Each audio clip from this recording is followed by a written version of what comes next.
Kaleshwaram project పేరుతో హరీష్ రావు, సంతోష్ రావు దోచుకున్నారని TPCC సమావేశంలో చెప్పారు deputy CM Bhatti Vikramarka.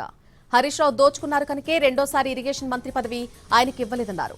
BRS హయాంలో కాళేశ్వరం నీళ్లు ఇవ్వలేకపోయారని విమర్శించారు. మేడిగడ్డ కూలిందంటే కాంగ్రెస్ రాజకీయాలు చేస్తోందంటూ తప్పుడు ప్రచారాలు చేశారని మండిపడ్డారు deputy CM Bhatti Vikramarka.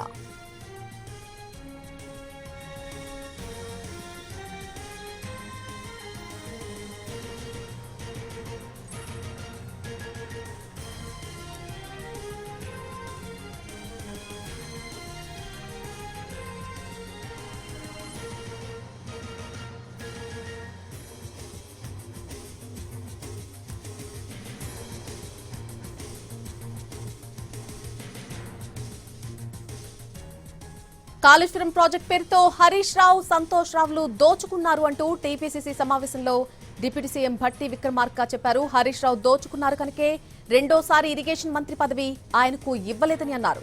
BRS హయాంలో కాళేశ్వరం నీళ్లు ఇవ్వలేకపోయారని విమర్శించారు ఆయన. మేడిగడ్డ కూలిందంటే కాంగ్రెస్ రాజకీయాలు చేస్తుంది అంటూ తప్పుడు ప్రచారాలు చేశారని మండిపడ్డారు డిప్యూటీ సీఎం భట్టి విక్రమార్క.